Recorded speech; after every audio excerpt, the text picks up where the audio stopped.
I love a sunburnt country, a land of sweeping plains, of ragged mountain ranges, of droughts and flooding rains. I love her far horizons, I love her jewel sea, her beauty and her terror, the wide brown land for me. The desert roads of the Northern Territory are as long as they are desolate. If you stand still, your own heartbeat is the loudest sound you'll hear.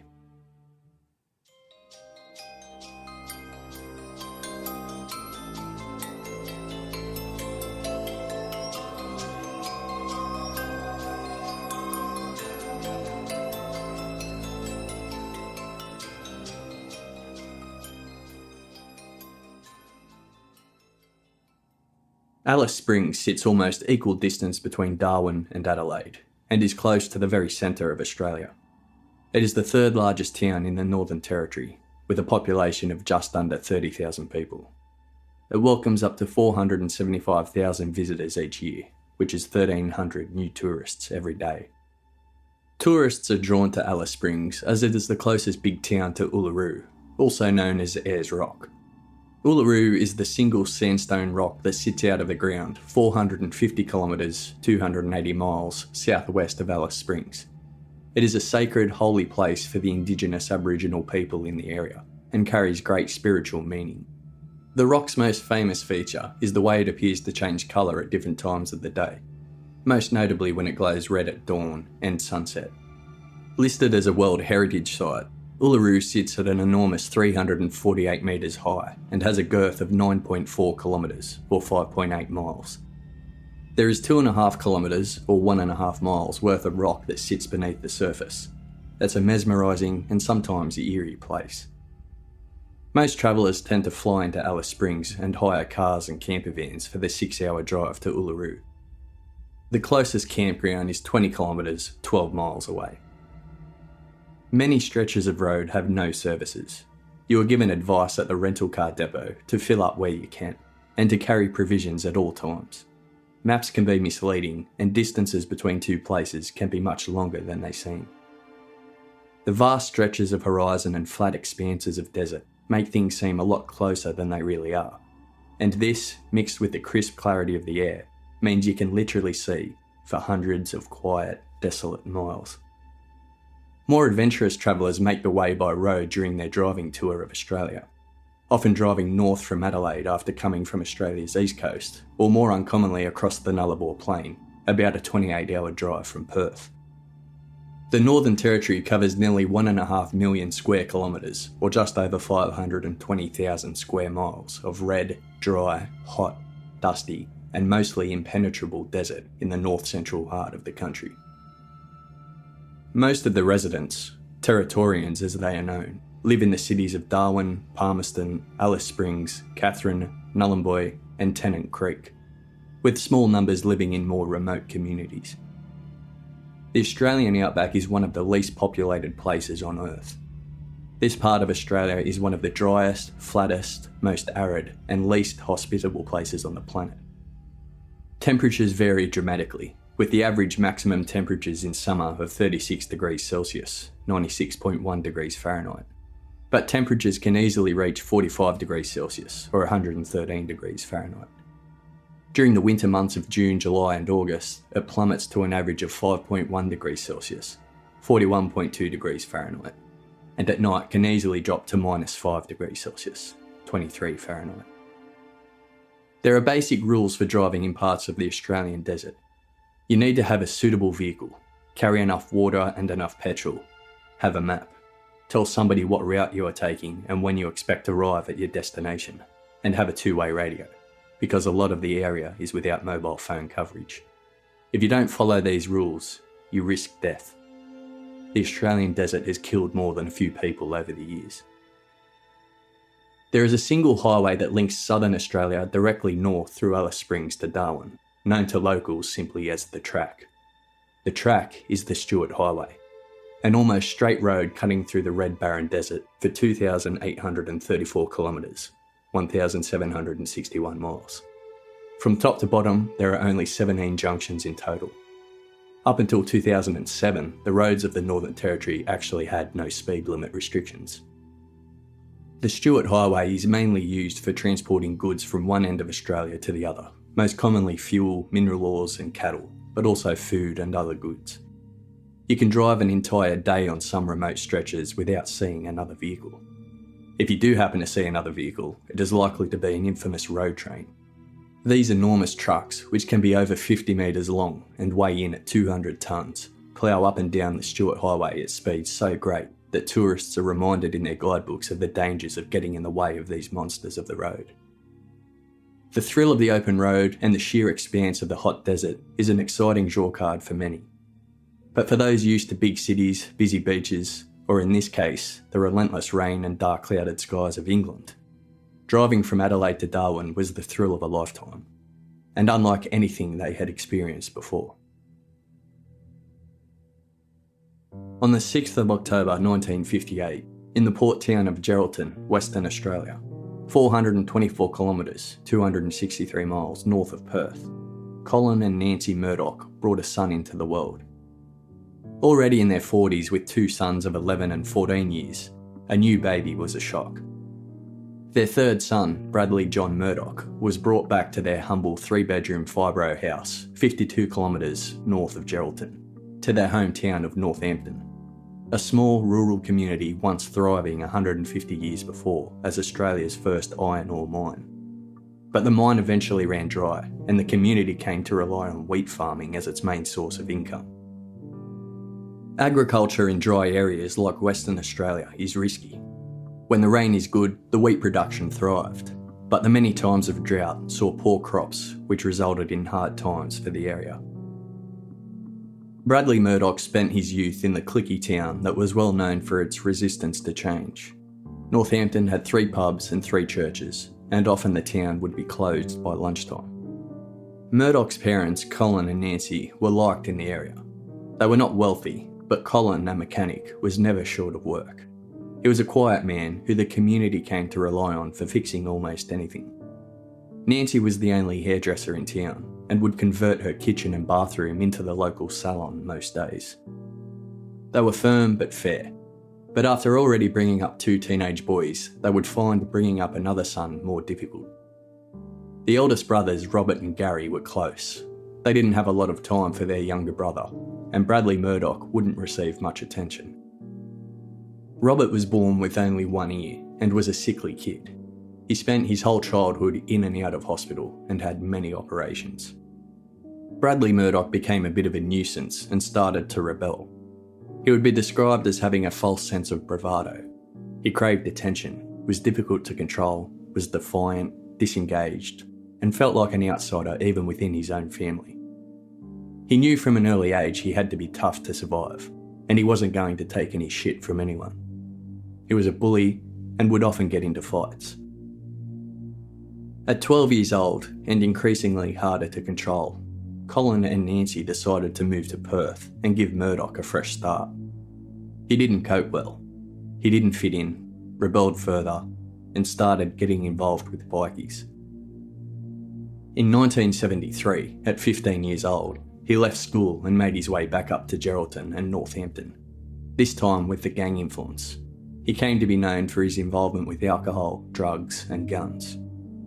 Not long after this move, his brother Robert, after a lifetime of illness and operations, died, and Bradley Murdoch became even more bitter.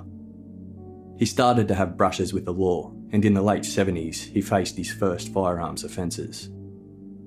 Things got worse for Murdoch when in 1980, at 21 years of age, he received a suspended sentence for death by dangerous driving after he hit and killed a motorcyclist. He was at a crossroads, and he made the move to Albany, the southernmost tip of Western Australia, an isolated and remote harbour town, the oldest town in the state. Albany is known for its wild and unpredictable weather. There was lots of work there for a skilled mechanic like Murdoch. As a child, he had watched every single thing his father did fixing cars, and without even realising it, he had managed to become a more than competent mechanic himself. He enjoyed the transient life. People didn't ask questions in these sorts of towns, and he could be left alone. In 1980, while visiting his brother Gary and Gary's wife Pamela, he met Diane, Pamela's niece. A spark flew that day, and within a year Diane had moved in with Murdoch on the outskirts of Perth. By now Murdoch had his own trucking business. He used his own truck and had contracts to bigger hauling companies. However, the business didn't do too well, and he ended up filing for bankruptcy in 1983. Murdoch and Diane were married on the 14th of July 1984. They had a son in 1986. But soon after their son was born, their relationship was over. Murdoch had fallen back in with the bikie crowd. He started to disappear for days on end and found it difficult to be a good husband and father. When their son was 18 months old, Murdoch hit Diane hard. It's unknown whether it really was the first time, but that day Diane left with their son and was glad to see the back of Murdoch forever. They never had any contact again. It was no surprise. Murdoch didn't do well with routines and found no thrills in the life of a family man. A member of a bikie gang offered Murdoch a job driving road trains up north. Murdoch was a model employee who never said no to work and made him feel strong and powerful, a road warrior, always with a gun at his side. It's necessary to have a gun if what you're carrying is very important, and it was. Large amounts of cannabis, amphetamines and cash were driven all over the country, alongside the legal roads some trucks carried. It was easy money, and there was a lot of it. Murdoch could drive 16-hour shifts a day easily, and if something went wrong with the truck, he was also the right person to fix it.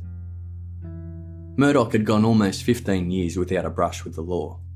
He was a fairly unnoticed figure in the vast expanse of the Australian outback. He kept his head down and his eye on the money he was able to earn driving back and forth across the country. He was fueled by alcohol and drugs on those long journeys, speed to keep him awake for sometimes days at a time, and cannabis for when he wanted to get to sleep. Murdoch was up and down, and when he wanted to escape, he was able to take his truck into the outback and go camping, far away from anyone else. By 1995, Murdoch was living in the remote Kimberley region of Fitzroy Crossing, around 400 kilometres or 248 miles inland from Broome, Western Australia. There was a high demand for good mechanics where he lived on Brookings Springs, a large cattle station. It was a good location for picking up driving jobs too, with its proximity to Broome. Murdoch didn't much like the local area. It was known to regularly reach temperatures in the high 40 degrees Celsius, and he was becoming increasingly racist towards the Indigenous locals. There were rumours of the KKK having members in the area, although no one would admit it. The non-Indigenous community rarely saw eye to eye with the Indigenous community. Bradley Murdoch didn't exactly hide his high level of racism. He had a tattoo on his left arm of an Aboriginal man hanging from a noose over a fire with the initials KKK. From the time of British settlement, Australian law considered all Australian land as terra nullius, meaning nobody's land, giving the British Crown rights over the land.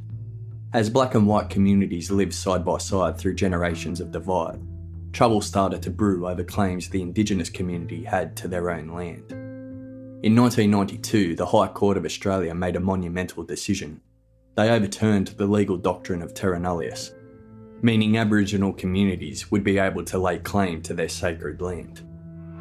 In response, the West Australian state government attempted to pass their own laws to stop this new agreement by issuing dummy freehold leases to land all over the state, challenging the federal law. One of these freehold leases was issued to Bradley Murdoch for a small piece of land he had hoped to build a petrol station on, just off the local highway. He had even received money from the bank to fund it. But this plot was earmarked for Aboriginal land entitlement, and when the federal law was finally passed, voiding all the dummy leases the West Australian government had issued, Murdoch lost the land. He was furious.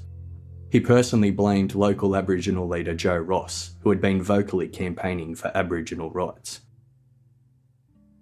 On the night of August 20th, 1995, a 500-strong group of the local Aboriginal community was celebrating the Magpies' second grand final win. The Magpies being a local Australian rules football team. Joe Ross and his girlfriend sat in the front seat of their car chatting, a little way back from the main party. A Russian backpacker suddenly ran into the crowd yelling and waving his arms around, but he was yelling in Russian, so nobody could understand what he was saying. He ended up leaving. Shortly after that, Joe Ross's girlfriend leaned over in the passenger seat while talking, and a bullet suddenly went straight past her head into the seat. After Joe Ross yelled out to get down, another shot came, luckily missing again. In the darkness, a drunken Bradley Murdoch was pointing his rifle directly at them, and then the crowd. As the crowd hid in the gully, they heard the thumping footsteps of the 6'4" madman running back to his car. Murdoch had been at his favourite drinking hole, the Fitzroy Lodge, where he would go most days, drinking with mates. As he headed home drunk, he was stopped by a roadblock telling him he had to go the long way home because of the grand final party. He was furious. He drove home, collected his guns, and drove back to where the celebration was. On November 10th that same year, Murdoch found himself in court in Perth over the incident. He pleaded guilty to owning and operating stolen guns, but said he had only wanted to frighten the group, not kill anyone. He was charged with possession of a .22 Magnum pistol with a telescopic sight and a .308 bolt-action rifle, both stolen. The Aboriginal community were outraged. They knew Murdoch had targeted Ross and his girlfriend, and were horrified that he wasn't being charged with attempted murder. Until that point, Bradley Murdoch hadn't seen the inside of a jail cell, but that drunken act would see him sentenced to 21 months jail, of which he served 15 months before being released for good behaviour. When Bradley Murdoch was released, he was nudging 40. He was a large, intimidating man, 6'4", with large ears, a large forehead, and he no longer had any front teeth. He had a permanent sneer and kept to himself more than ever. There was no question in his mind that he would move back to the Kimberley. It was where he felt the most at home, in the untamed, rugged, harsh land. He set up home in Derby briefly before making the sea change to Broome in 1998. He was driving for a number of truck companies, and again he was recruited by bikies. He knew how to ferry drugs across the country amongst his loads, which at times were up to 4 trailers long. They would build false floors and walls surrounding legal goods and fill them with huge quantities of cannabis and speed. A perfect combination for fueling his own drug needs. Amphetamines to stay awake, cannabis to help him sleep. And a drink was never far away. Murdoch loved being his own boss. He was never short of a girlfriend either. He had women in a lot of different towns he passed through, and most would describe him as a good guy. Broome, a remote tropical town on the Kimberley coast, is famous all over the world for its pearl farming and white exotic beaches. It has a rich, luxurious tourist market where cruise ships dock on a jetty on the southern tip of the peninsula. Locals tend to live and shop on the outskirts, and it's known for its transients. It's the end of the road for a lot of truck drivers, both legitimate and drug couriers. Broome was another place where nobody asked too many questions. Small talk was the norm. This suited Murdoch perfectly. A friend of Murdoch's brother, Brett Duffy, allowed Murdoch to live in a caravan on his property with his dog, a boxer, while he took driving jobs. Murdoch got work easily and quickly became well known for his skills as a mechanic. Locals said that although he was a moody bugger with a menacing look, he warmed after a while and seemed like a good bloke. One thing Duffy noticed was that Murdoch was forever updating his car. He had a white 4-wheel drive Toyota Land Cruiser, which he often changed bits and pieces on. In reality, it wasn't just a hobby to change his vehicle's look. Murdoch found that by updating its appearance, he would be able to stay under the radar of the police if someone had seen him doing something he shouldn't have been, like moving drugs. He changed his back tray and created a false floor so he could conceal drugs, money, and weapons. He built a secret compartment by his driving seat. He added extra large fuel tanks which could be taken off and refitted when he needed. This meant that he could travel an extra 1,800 kilometres further than his regular petrol allowance. None of this was suspicious to the people of the outback. It was normal to go camping and fishing for weeks on end, and that's exactly what Murdoch did. He would work a few months or do a big truck trip to South Australia and back, and then disappear for a few weeks. He had met Beverly Allen by then, and by October 2000, she was his girlfriend.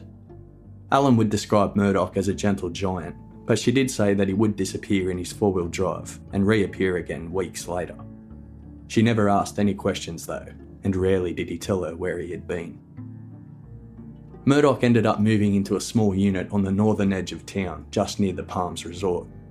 He walked out to the Palms most evenings for a drink. The owner said he never said much, but they always said hello to each other. Murdoch always had different guns stashed around the place, and kept a Magnum 357 under his spare bed and a .22 revolver taped under the kitchen table. In 1998, Murdoch met James Heppy, a large, rough New Zealand Maori who had gone to Broome to be a pearl diver. They fast became friends and shared the ability to work hard and get the job done. Heppy moved into Murdoch's apartment and he told Murdoch of the property he had bought in the remote South Australian town of Sedan, an isolated property in a barren and desolate part of the state. Heppy had a business in Sedan, sourcing cannabis and amphetamines and driving them to Broome to sell. You can see why their relationship flourished. Heppy introduced Murdoch to his wife and daughter and another friend. This South Australian crew took a liking to Murdoch and even gave him a puppy when he lost his beloved boxer, replacing it with a Dalmatian cross named Jack. Jack and Murdoch became inseparable, and Murdoch made him a cushion to sit on in the cab of his truck for the long journeys they would share. He was a loopy dog who wasn't let out of the truck often as he would run away, but Murdoch loved him. James Heppy, 9 years younger than Murdoch, felt his stars had aligned when he had met Murdoch. Murdoch knew the roads of South Australia, the Northern Territory, and Western Australia like the back of his hand. He knew the back roads to avoid being pulled over by cops or rangers checking for fruit fly. They planned their drive from Sedan to Broome into the perfect route of back roads and tracks. By going north through the Simpson Desert and cutting left along the Tanami track, they could shorten the trip by 1,050 kilometres or 652 miles. It was a monotonous dirt road, but one they would be sure to see no one on very often. They could turn the 8,600 kilometre trip, 5,343 miles, around in about a week. As for the money, a pound or half a kilo of cannabis that they bought for just under $3,000 would easily sell for $15,000 to $20,000 once it reached Broome. And they could easily transport 10 kilos, over 20 pounds if they needed to. Business was thriving. Peter Falconio was born on the 20th of September 1972 in the small West Yorkshire village of Hepworth, Huddersfield, in England. Born to Joan and Luciano, the second youngest of 4 boys got along well with his 3 brothers, Nicholas, Paul and Mark. Peter was a naturally bright kid with a larrikin quality. At junior school he enjoyed being the class entertainer and had a lot of mates. His ambition and confidence took him to study locally for his diploma in building construction. While studying, he worked part-time at a bowling alley and a local nightclub. He was driven to succeed, and after graduating and working a while as a surveyor, he bought himself a small cottage close to his family. People didn't tend to move far in these areas. Family was important, and with working class mindsets, the majority of people worked hard and stayed put. But Peter had the ambition for bigger and better things. In 1996, while in a local nightclub, Peter noticed a striking girl with a dark bob and piercing blue eyes. It didn't take long for him to build up the courage to approach her, and from that night on, they were inseparable. Joanne Lees, born on the 25th of September 1973, was a year younger than Peter. She had lived the first 11 years of her life with her mum Jenny after the separation of her parents, but then her mum met her stepdad Vincent. When Jenny married Vincent, Joanne gained a younger brother, Sam. They didn't have much money, but Jenny worked hard to make sure Joanne had a happy childhood. There were times when Joanne would catch her mum sitting at the kitchen table crying with a pile of bills in front of her. Joanne, although only a child, would always try to make her mum feel better. These difficulties only made Joanne a more independent person who appeared to others older than her years. Joanne enjoyed her small village life in Huddersfield. She went fairly unnoticed at school and was more interested in her social life than her studies. She was quiet but happy. After school, she went on to study her A-levels while working part-time as a barmaid and filling in shifts as a bacon packer at a local factory. After her studies, she got a job at the local Thomas Cook travel agency, and there would grow her love for travel. Peter decided that he would be better equipped to move up the ladder of success if he had a degree. After a brief stint at Northampton in the East Midlands, he decided he would move down to Brighton along England's south coast to Brighton University. Brighton was known as London by the Sea and was a happening university city. For the first year, Joanne stayed in Huddersfield and Peter travelled the 400 kilometres, 248 miles, to see her when he could. Joanne was enjoying her job at the travel agency and was nervous to leave her mum. Jenny was suffering from arthritis and Joanne and her mum had always been there for each other. But her mum had remarried and the seed of independence began to grow inside Joanne. So when Peter asked if she would move to Brighton, she did. She got a transfer with Thomas Cook and was soon working in 2 bustling offices in Brighton. The once conservative and quiet Joanne was starting to find the sort of self-confidence that goes with becoming independent. The infectious spirit of Peter and his motivation for travel and bigger and better things made them a perfect match. Peter and Joanne had travelled together on short trips to Italy, Greece and Jamaica, and in 1998 they started planning for the world trip of their dreams. At night, after Peter had been at uni and Joanne had been hard at work helping to plan other people's trips, they would sit in their flat in a steep Brighton street, full of houses and flat shares occupied with students and young people like themselves, and make travel plans. When they broke the news to their parents of their upcoming trip, their families were notably anxious. After all, the couple planned to spend most of their time in Australia, and unfortunately, the land down under had been making headlines for the wrong reasons. In the early 90s, 7 young backpackers had been found murdered and buried in the Belangolo State Forest in New South Wales. 5 of them were foreign tourists. In 1996, 35 people were killed and 23 more injured at the Tasmanian historical site Port Arthur by a lone gunman. And only months before Joanne and Peter planned to leave in 2000, a drifter with a hatred of backpackers set fire to a Queensland hostel, killing 15 people. 7 of those were British. But Peter and Joanne promised their parents they would take care, never hitchhike, and always look out for each other. The trip would be a big stall in Peter's career, and neither Peter or Joanne had been away for that long before. They were due to go in the late summer of 2000, but when Peter got an offer to finish a college project he had been working on, they agreed a few months would not make much difference, and they would still make it to Australia for part of the hot Aussie summer they had heard so much about. The trip couldn't come quick enough for the couple. The last 3 months before they left were the wettest on record for England. The incessant rain and constant flooding only made the trip more worthwhile, and on the 15th of November 2000, Joanne and Peter, who was wearing the patron saint of travelling, St Christopher, around his neck, boarded their plane. Their journey started with a trek in Nepal. Then they found themselves on a long bus journey from Singapore to Malaysia and then on to Thailand. They had started to get into the swing of backpacking life and decided to swap Bangkok with its constant flow of Western backpackers for the temples, rice paddies and swaying sugar palms of Cambodia. But on their second day in Cambodia, Joanne realised that her traveller's checks and return flight tickets had been stolen, and they only had a small amount of money on them.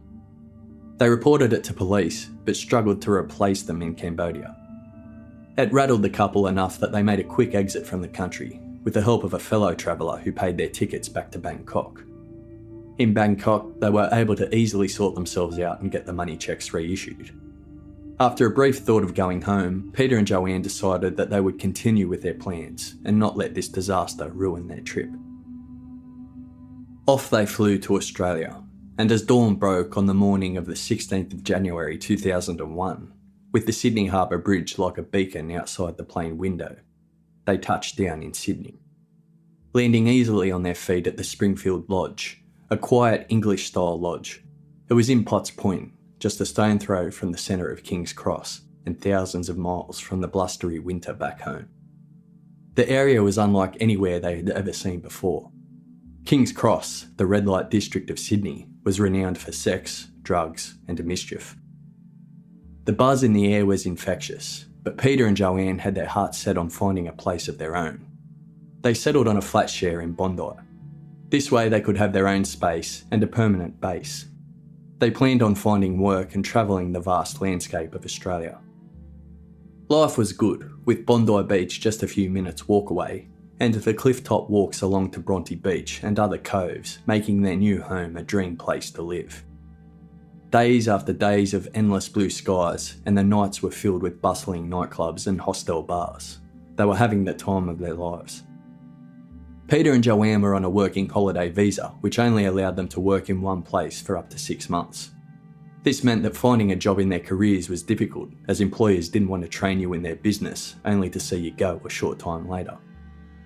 This encourages English working holidaymakers to take jobs in the many bars, clubs and stores around Sydney, as well as other transient jobs like fruit picking outside of the major cities.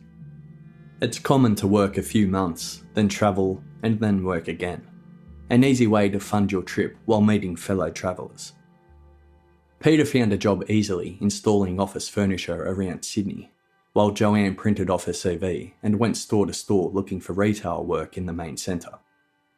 She dropped a CV into the Dimmick's bookstore chain on George Street, and it wasn't long before the manager called her to start. They soon got into the swing of things and started making friends in Sydney. Joanne made some strong friendships at her job and started going out regularly. Her closest friend was Amanda, who was from New Zealand. They regularly went to the St. Patrick's Tavern in central Sydney on Friday nights, and most Thursday nights Joanne would go with her friends to the Cooper's Arms Hotel, a backpackers in Newtown, with a pool table, cheap drinks, and a fun mix of fellow travellers. She would stay the night at a friend's house, sometimes with up to 4 other people, and then go to work in the morning from there. Peter didn't join her very often. He was more interested in planning the next leg of their adventure, and planning what sort of vehicle they needed for their big drive. Joanne had come out of her shell, and was even called a livewire by some of her friends and workmates.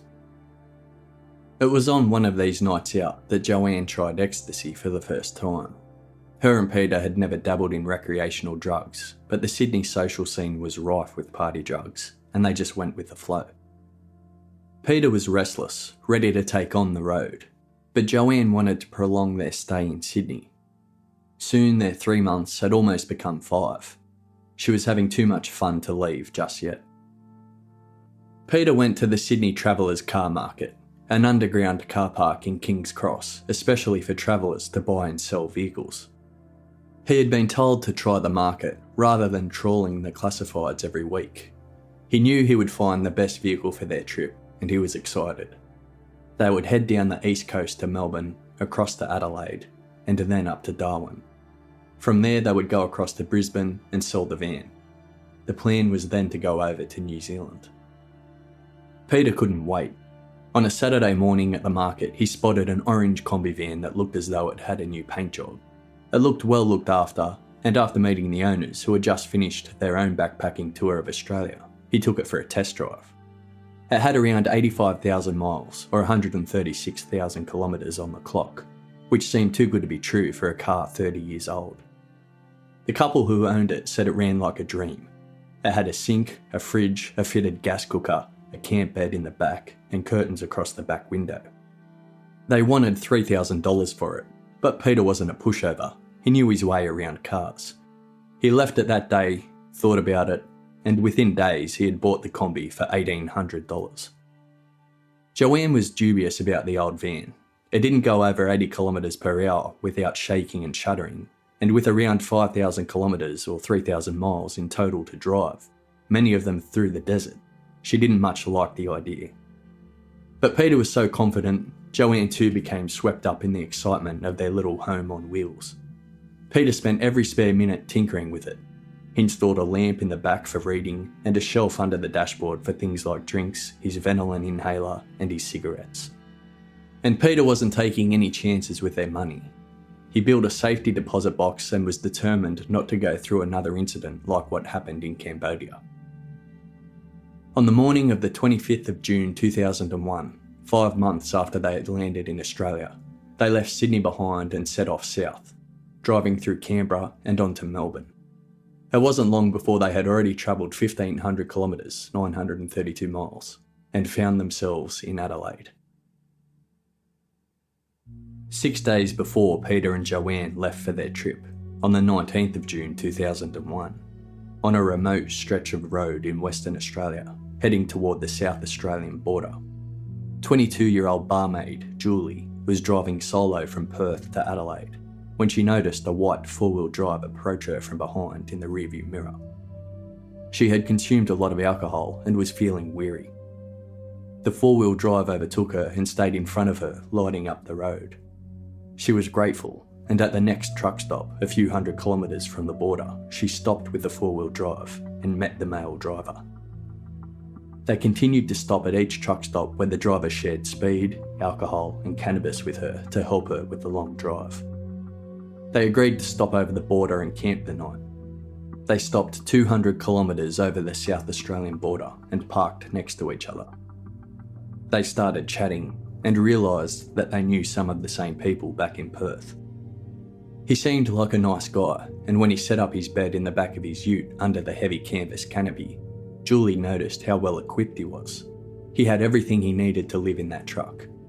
Julie laid out a swag and slept between the two cars. Julie told the man she was meeting a friend and heading up to Alice Springs in a combi. She planned to travel in the van through the Barrow Creek area and visit Les Pilton, the owner of the Barrow Creek Roadhouse. Julie said he was a top bloke. She remembers the man looking at her thoughtfully when she said this. They set off again in the morning, and at their first stop of the day, Julie mentioned she was looking to buy a revolver. She got spooked when the man pulled out a small silver gun and shot it into the bushes, asking if she wanted to buy it. Julie wasn't sure if she was spooked because of the man and the gun, or if it was just a come down off all the drugs she had taken the past 24 hours with him. Either way, Julie had had enough, and they parted ways. Joanne and Peter liked Adelaide. With its quiet, relaxed feel, they saw most of the sights, and took a walk down on Glenelg Beach. Glenelg Beach, apart from its whale watching and boardwalk, is most famed for the disappearance of the 3 Beaumont children, which resulted in one of the largest police investigations in the country, and remains one of Australia's most infamous cold cases. They looked forward to driving through the Barossa Valley, the wine district of South Australia, responsible for a quarter of the country's wine production. Adelaide has been referred to as the murder capital of Australia, a term shared in Chinese whispers through backpacker hostels all over the country. And whilst it has definitely had its fair share of bizarre murders and disappearances over the years, the Australian Institute of Criminology has said statistics don't support this claim at all. Studies actually show the Northern Territory is the murder capital of Australia. After visiting the Barossa Valley, Joanne and Peter travelled through Snowtown. See Case 19 for further information on that town. The Stuart Highway is what lay ahead of them. It was a 17-hour drive to Uluru, and they knew that once they passed the sprawling towns past Adelaide, they would have little or no radio or mobile phone reception. It allowed them plenty of time to spend alone talking about what lay ahead, both on their trip and when they got back to the UK. Joanne knew that Peter was likely to propose before they got home, and she knew a life together back home was right for her. They stopped at Port Augusta for supplies for the desert drive ahead. The drive to Kubapidi, a town of 3,500 people and the opal capital of Australia, if not the world, would give them a taste of the landscape to come in the red centre. Arid landscapes and hot springs, salt plains, sand dunes, and maybe even the odd stray camel. It was at this same time that 3 other British tourists were also doing a tour in a remote part of the country. They too were in a combi, but were a good 1,500 kilometres, 932 miles, northeast of Alice Springs, driving west towards Mount Isa, and further onto the Northern Territory border. 2 women were in the front, and their male friend was lying down out of view in the back. At first, they were thrilled to see another driver in their rear vision mirror, but as he gained speed and drove close to their tail, they became spooked. The other vehicle was a white 4-wheel drive with a green canvas canopy.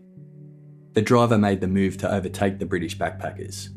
As he drew up alongside them, the driver leered over at them with a long stare before hitting the accelerator and speeding off.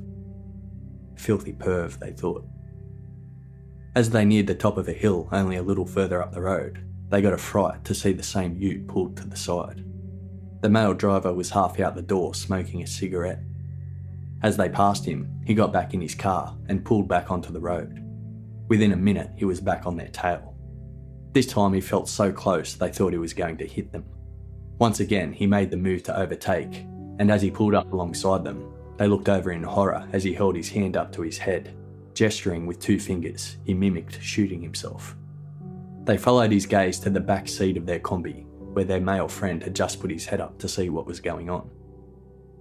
It was then that the man in the white 4-wheel drive floored it and sped off.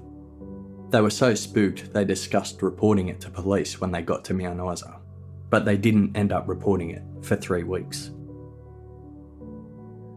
Peter and Joanne's orange combi was slow and chugging, but it had been good to them, only backfiring a few times. Coober Pedy was unlike anywhere in the world they had ever seen.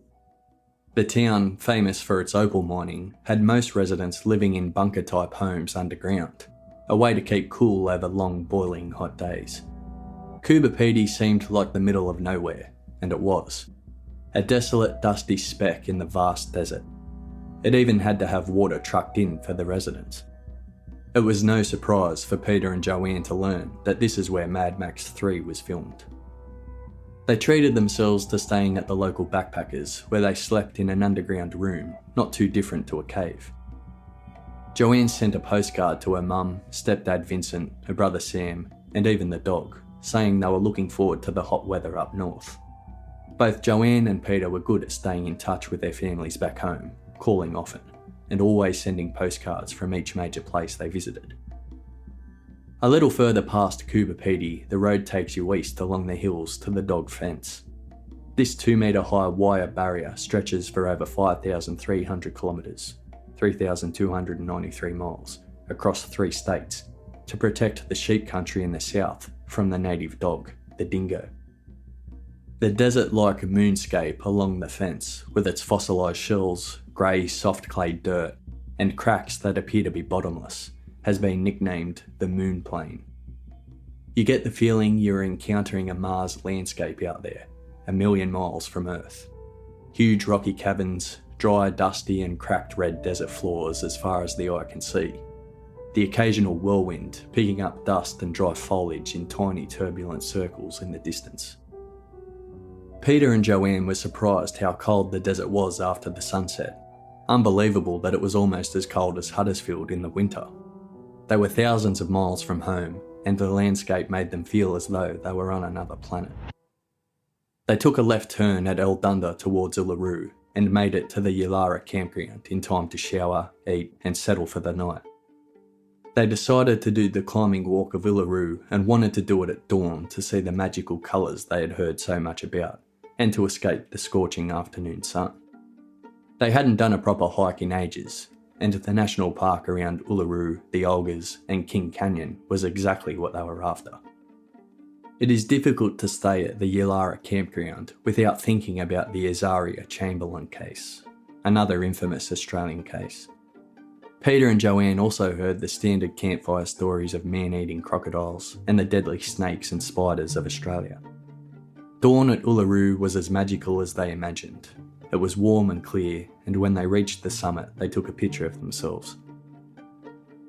On July 11th, after hiking at the Olgas, they met Canadian backpackers Mark and Isabel, who were looking to travel to the Kings Canyon and then to Alice Springs, which is the same plans Peter and Joanne had.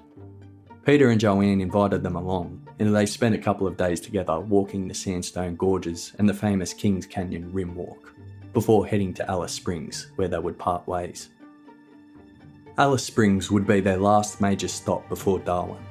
There, they would have creature comforts which they would utilise as much as possible before leaving on the last leg of their outback adventure.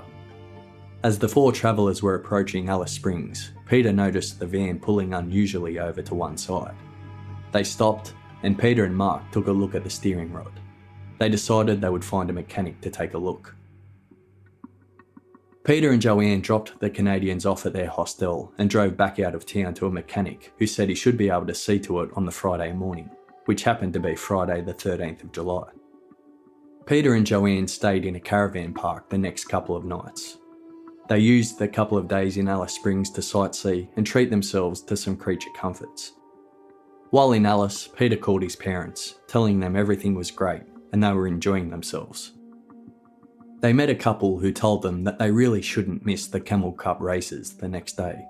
It was a yearly event in Alice, and the reason the town was buzzing with people. But Peter and Joanne weren't sure how they would fit the races in and still leave Alice Springs in time to start the drive north towards Darwin before it got dark. Peter and Joanne had also made a change to their plans. When they got to Darwin, Peter would fly on alone to Papua New Guinea to meet a friend for a walking trip. Joanne would fly to Sydney, then they would meet back up in Brisbane and fly to New Zealand together to meet her friend Amanda. Early on Saturday the 14th of July, Peter picked up the combi van from the mechanics. The mechanic said that if they didn't push it too hard, it would easily make the journey. At 10 a.m. later that morning, Peter visited an accountant in Alice Springs who told him he owed the tax office money because he had been paying tax as an Australian resident, rather than as a non-resident while working in Sydney. Meanwhile, Joanne went to the library in Alice Springs to check her emails. Between 10:30 and 11 a.m, they met back up again to have breakfast together at the Green Frog Cafe. After breakfast at 11:30 a.m, Joanne went to a payphone and called her friend Amanda, who was in Sydney at the time. She told her that her and Peter were going to the Camel Cup races that afternoon. Then they were heading back out into the sparse expanse of the Aussie outback. Peter and Joanne then went to the Alice Springs airport and purchased Joanne a return flight ticket going from Brisbane to Sydney. She collected her ticket, then they went on to the Camel Cup races for the afternoon. They were seen on video footage watching the races and the Miss Camel Cup beauty pageant. That same morning, Bradley Murdoch arrived in Alice Springs after camping the night before, 125 kilometres south at the Finke River crossing. He was on one of his typical drug runs from South Australia to Broome. He arrived at 10:30 a.m. As always, the first thing he did was visit Red Rooster, then on to Kiddle's garage to wash his car, then barbecues galore, and then on to the BP petrol station to refuel. At 1:30 p.m, he visited the Repco store to buy some plastic fuel containers, then the Bilo supermarket at 2 p.m. to purchase some provisions. He said he left Alice between 3 and 3:30 p.m. to travel back to Broome via the Tanami track. It was after 3 p.m. when Peter and Joanne realised how late it was. They raced back to the caravan park to shower and get on the road. They went to the Red Rooster, where they were seen by staff late in the afternoon. They would try and make it to a place called Devil's Marbles, also known as Kalu Kalu, another Aboriginal conservation reserve around 400 kilometres, 248 miles north of Alice. They wanted to see the sunrise over the marbles, but they knew in the slow combi it would take around 6 hours to get there, and they would have to split the driving shifts. They knew they shouldn't be driving at night, so were open to pulling over and sleeping if they had to. Joanne hated driving at night, mostly because of the kangaroos and other unpredictable wildlife. As the sun started going down, Joanne got herself comfortable for the next leg of their adventure. She was driving, so Peter pulled out a book. They passed the last petrol station before exiting Alice, and then headed north. They knew they were behind schedule, but the trip had taught them to be laid back, and they didn't worry. Peter's head began to droop as they passed the right-hand turn to the Tanami track, just 20 kilometres up the road, which is the shortcut Murdoch and Heppy used. Joanne put a CD on of Scottish rock band Texas, but it didn't keep Peter awake, so she suggested that he climb in the back, which he did, and before Joanne knew it, Peter was asleep. It was nearing 6 p.m. when they approached the Tie Tree Roadhouse. Joanne was tired of driving and the sun was setting in its vibrant colours across the sky. They were about halfway and she decided Peter could take over. She pulled over to the left with the roadhouse on the right. Peter woke up and got out as she made a drink. They shared a joint as they watched the sunset. Peter got into the driver's seat. They did a U-turn back around to the roadhouse where he bought some lollies and purchased fuel before heading back north again. The receipt was time-stamped, 6:21 p.m. About 20 minutes down the road, they noticed a glow in the scrub on the side of the road. As they neared, they realised they were two small fires. Peter suggested that they stop to see what was going on, but Joanne begged him not to. She felt uneasy and a bit scared. They saw two more, and this time Peter just kept driving without either of them saying a word. It was 7:30 p.m. when they passed the Barrow Creek roadhouse. Both a little buzzed from their joint and busy eating lollies, they drove straight by. Peter had put the Stone Roses CD in, and they were now past halfway to their destination. Aboriginal tracker Teddy Egan, who will come up again later in this story, said that Indigenous Australians avoided Barrow Creek as it had bad spirits. Bad things happened there.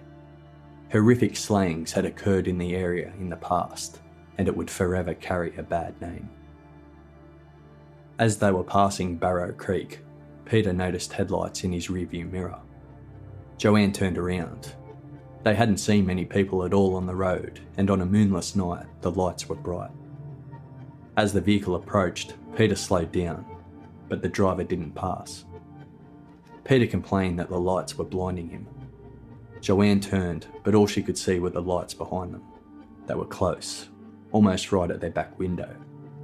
The car behind then accelerated and started to overtake them on the right, only it didn't overtake.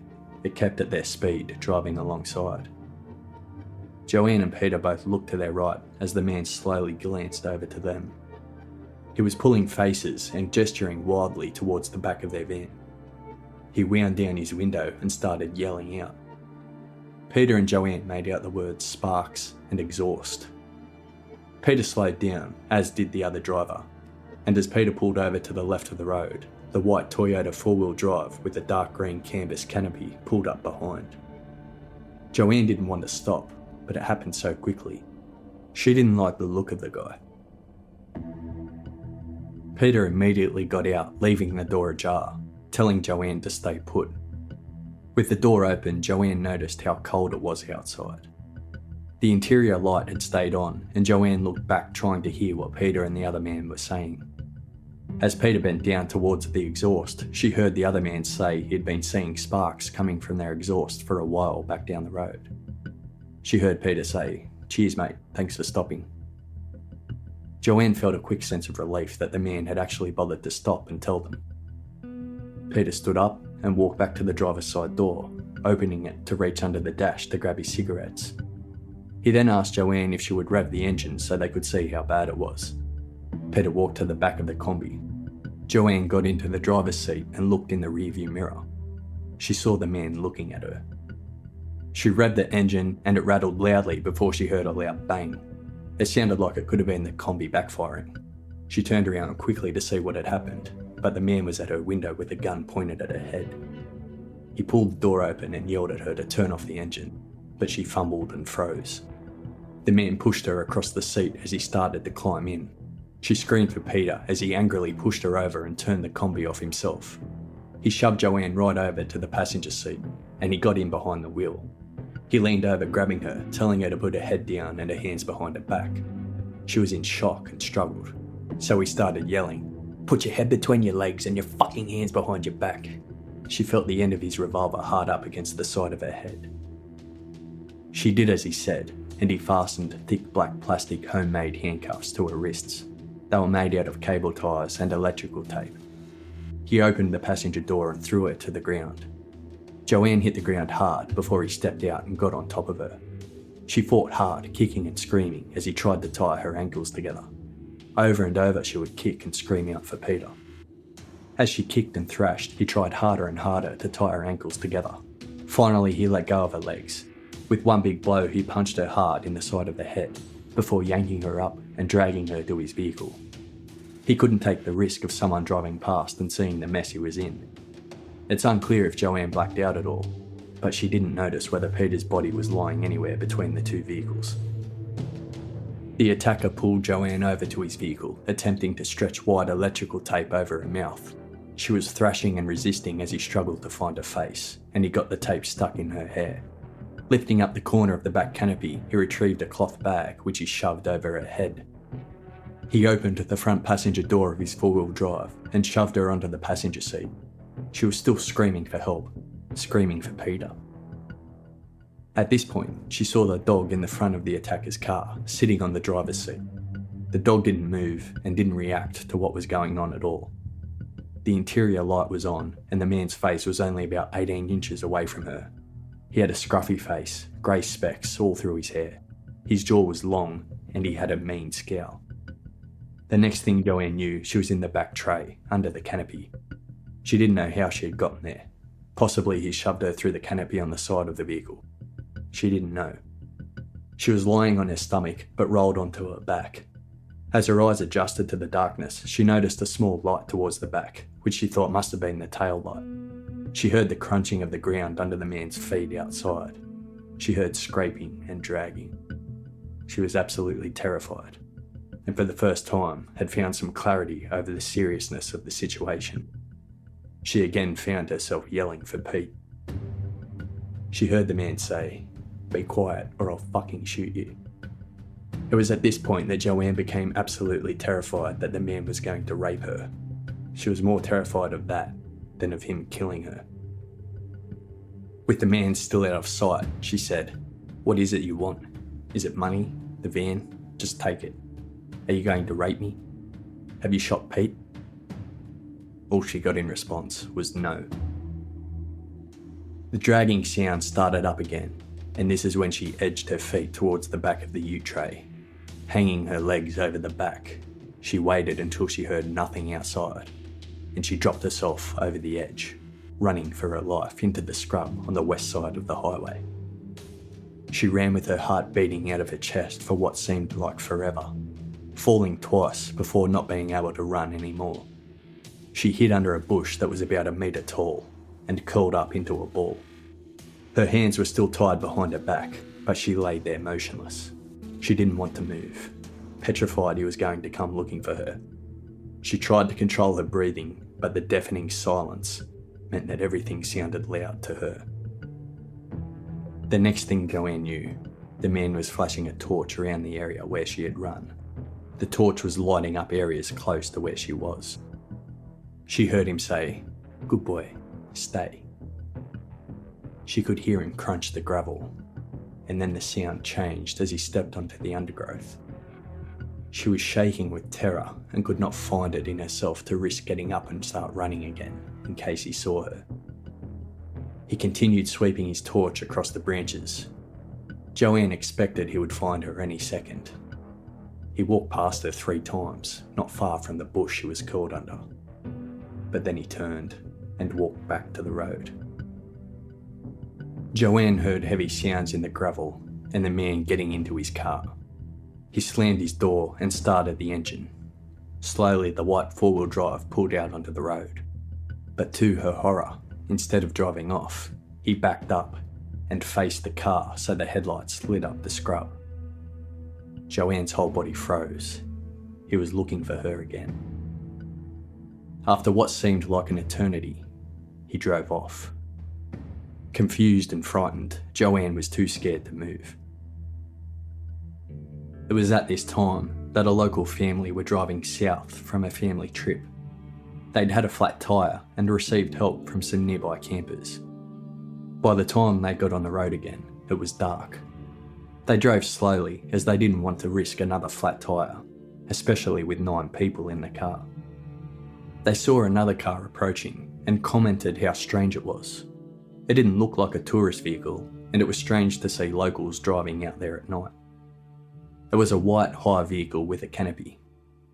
Not much further along, they noticed an orange combi van parked on the side of the road.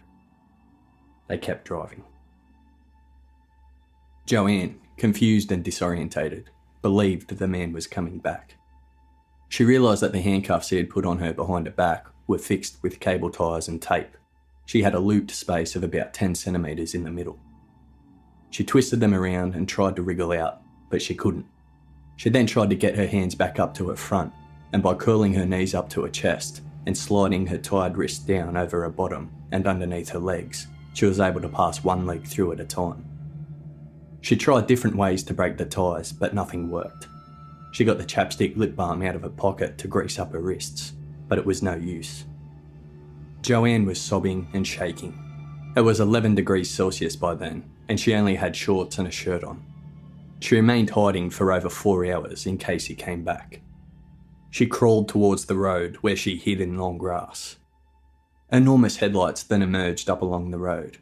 It was a 90-tonne, 3-carriage road train travelling at a steady 90 kilometres per hour. She knew it couldn't be the man coming back. As it approached, she got herself up and took a couple of steps onto the road, holding her handcuffed hands in front of her before stepping back to the road's edge and running alongside the truck. The driver saw her and slammed on the brakes. The truck took over 1 kilometre to stop. It was now 12:35 a.m, Sunday the 15th of July. The driver, Vince Miller, was driving a load down from Darwin, and his co-driver was asleep. At first he thought he had run Joanne over. But then he saw her running towards the truck, hysterically sobbing. He couldn't make much sense of what she was saying. She had cable ties around her wrists and duct tape in her hair. He called out to his co-driver, and together they helped her to remove everything. They knew something was wrong, and they agreed to help her look around for her boyfriend, who she was saying was missing. They disconnected the trailer and drove around, noticing various different tyre tracks in the area. It wasn't until Joanne mentioned that the man had a gun that they stopped looking and went for help. 3 minutes after the truck had stopped for Joanne, 12:38 a.m, a man bearing similar characteristics to Joanne's attacker was caught on security footage at the Shell truck stop in Alice Springs. The man purchased a large amount of fuel, ice, and iced coffee. He paid $130 in cash. The driver left the roadhouse at 12:50 a.m. The vehicle was a 75 series diesel Toyota Land Cruiser with a canvas canopy over the tray. It was reported to be virtually identical to the vehicle that Murdoch owned at the time. Friends and family of Murdoch believe it was his vehicle and the man was him. At 1:30 a.m, Joanne and her rescuers arrived at the Barrow Creek Roadhouse. The pub was open and the bar was busy. Vince Miller went inside and alerted the owner, Les Pilton. Pilton thought he was joking at first, but then rang the police. Joanne was terrified and didn't want to go inside the roadhouse.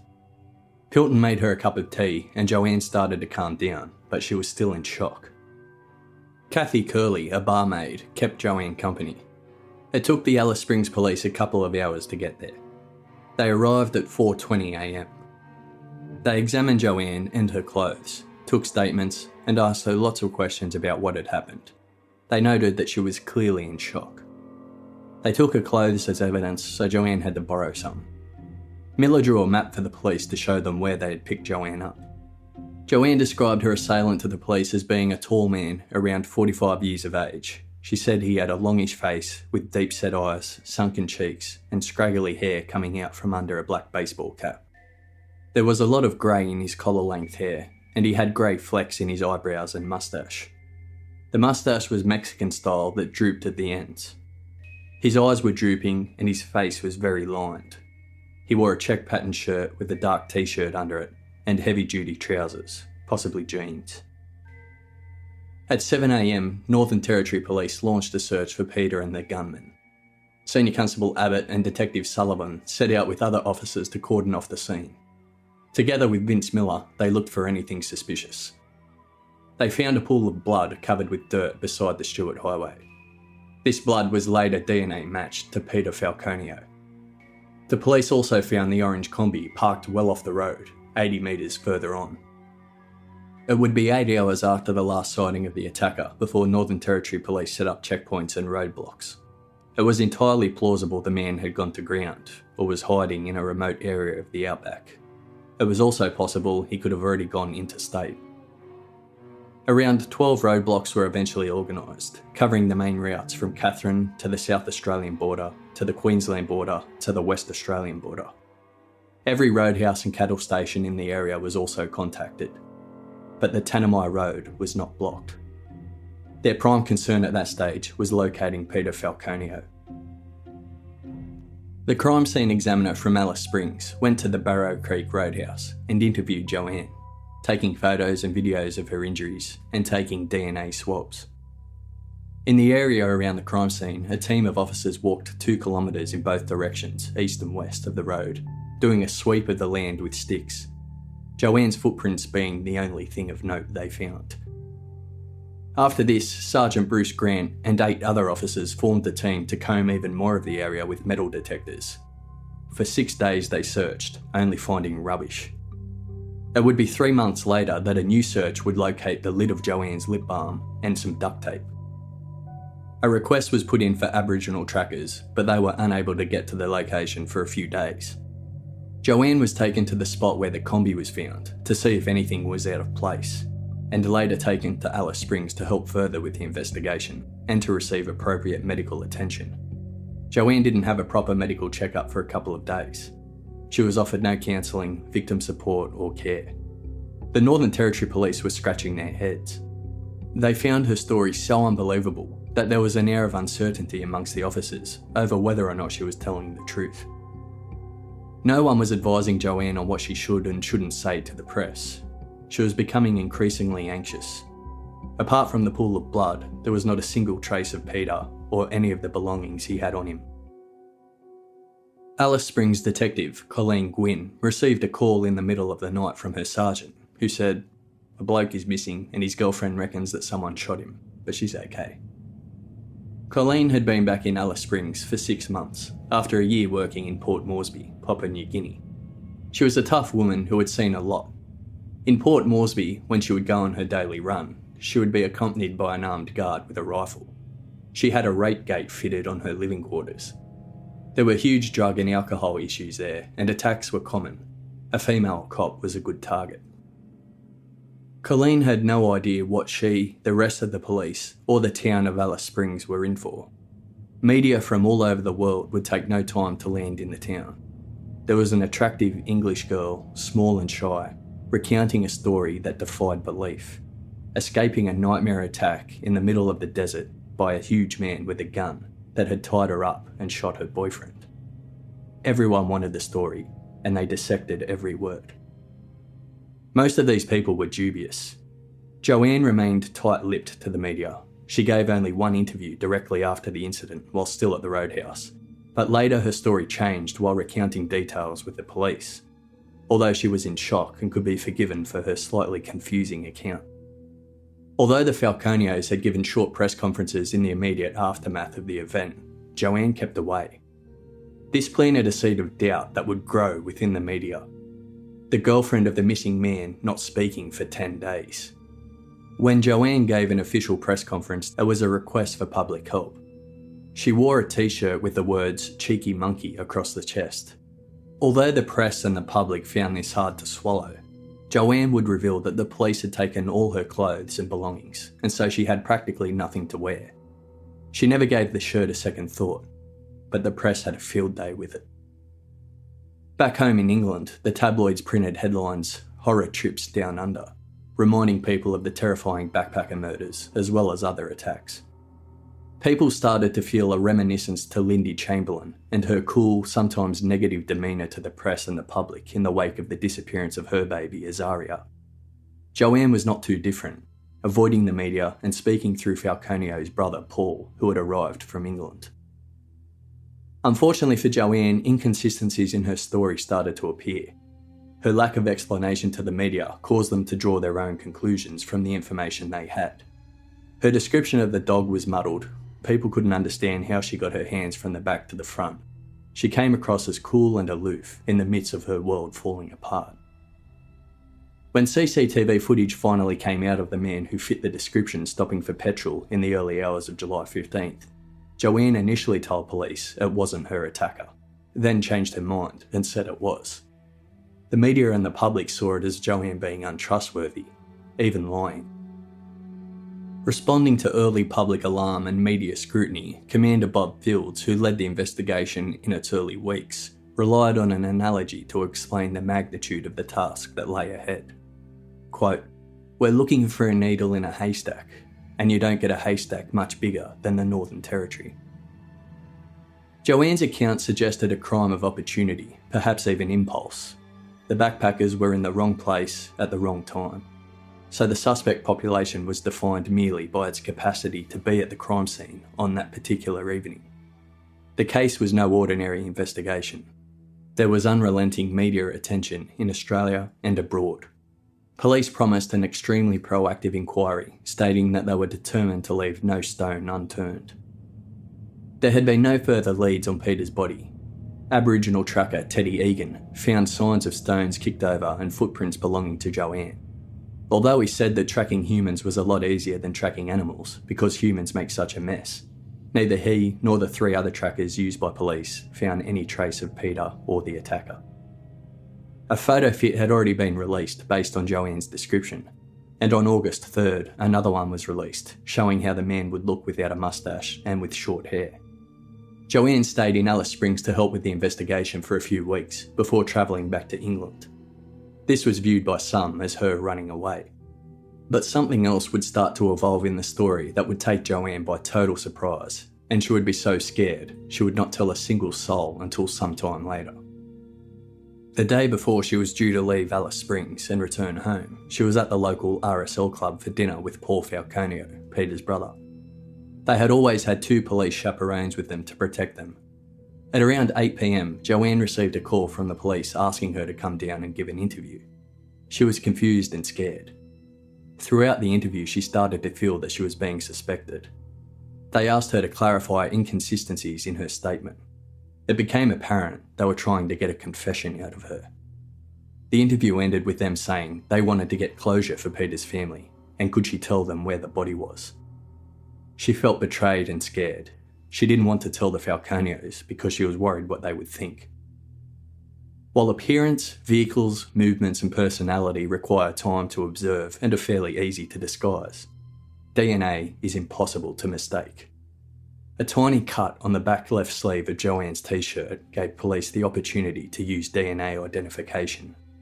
The resulting tiny brown smudge in an otherwise unstained section of the light blue t-shirt yielded the only significant DNA profile in the investigation up to that point. It didn't match Peter, Joanne, or her rescuers. It was a full profile belonging to an unknown male. This DNA profile was obtained in the police forensic lab in Darwin just a few days after the attack. It was plugged into the Australian DNA register, but no match was found. Swabs taken from the gear stick, steering wheel and cuffs were tested. Partial DNA was found to be present, but the process was not sensitive enough to provide a reliable result. However, the results did provide partial matches to the same unknown male whose profile was found on Joanne's t-shirt. But they needed more testing to be done to link those pieces of evidence. So the investigators had the assailant's DNA profile, but it didn't match anyone on the database. A little used alternative when there is no database match is a public appeal for volunteers to provide samples. There had only been 2 significant mass screenings of DNA in Australia at that time, one being the screening of Perth taxi drivers in Claremont. A mass screening would also be used soon after this case on Norfolk Island, whilst investigating Janelle Patton's murder. However, these initiatives were aimed at tightly defined and geographically narrow groups who were susceptible to both social pressure and a degree of police surveillance. But the geographical and social scope of this case was too wide, and a public appeal for DNA wasn't going to work. The $250,000 reward for any information leading to a conviction and strategy of drip feeding the media to generate new interest yielded over 2,500 phone calls in the first 3 weeks of the investigation. Before long, their person of interest list totalled several thousand names. Initially, the task force had trouble dealing with the influx of information, and it was difficult also that Joanne's description of the attacker, although vivid in her mind, was somewhat generic. The initial Northern Territory Police investigation came under fire when in October 2001, 3 months after the disappearance of Peter, another examination of the crime scene found the lid of the lip balm belonging to Joanne, as well as duct tape the attacker had attempted to place on her. Colleen Gwynn would remember the investigation later, saying, quote, "There was nothing about what the Northern Territory Police were doing at the time that was actually very flattering, or made us look like a group of people who knew what we were doing." The police carried out covert suspect DNA testing with help from police officers across the country over the next year. There were approximately 30 people from the list of suspects who were considered hot prospects, based on their proximity to the crime scene, description and vehicle. So this is who they focused on. The other crucial piece of evidence they focused on was the CCTV footage captured at the truck stop the night of the attack. Joanne's initial reaction to the footage was, "The man's too old," though enhanced footage shown to her later led her to concede, he's somewhat of a man I described. Police believed it was significant that after the stills were released to the public, no one claimed to be the man pictured. Either he had somehow missed all the publicity, or he had decided not to come forward out of fear of being linked to the Barrow Creek incident. Although there was one man who received phone calls from friends and family after stills of this CCTV footage were released to the media. Bradley Murdoch's father called him and said he had seen him on the TV. The good thing for Joanne and the investigation was that the man on the footage did fit her description. Examination of the footage revealed that not only was the vehicle a Toyota Land Cruiser, but it was a particular model, a HZJ75 series, manufactured between May 1991 and November 99. A list of registered owners of such vehicles included Bradley Murdoch, who had purchased a white 93 HZJ75 Toyota Land Cruiser second-hand. Murdoch was also one of 36 men who callers had claimed to recognise as the man in the truck when the images were released. With this information, the police visited Murdoch in his Broome flat on the 1st of November 2001. While there are no official descriptions of this visit, one journalist's account is that local police officers attended on behalf of the task force. According to the account, Murdoch chatted politely with the officers, who reported back to the task force that neither Murdoch nor his vehicle resembled Joanne's descriptions. Broome police collected information around town about Murdoch and tried to get information from close acquaintances. Although both housemate and drug-running mate Heppy and girlfriend Beverly Allen would later admit to Murdoch's absence from the Broome area the weekend of the crime and his strange behaviour in the days following, they didn't volunteer this information to police at the time. Murdoch was not asked for a DNA sample on the day, as far as the record shows, but they did ask him to participate in an ID parade, to which he declined. Murdoch stayed on the list of suspects, but with no escalation. So after 4 months with the original investigation not getting very far, and constant criticisms of bungled police work, a new team needed to be formed. Colleen Gwynn was handed the reins of being chief investigator. She knew that the original investigation could have been better managed, but there were not enough resources for a crime and manhunt of that magnitude. Colleen described receiving the case as a huge sugar rush, followed by extreme crashes with periods of insomnia.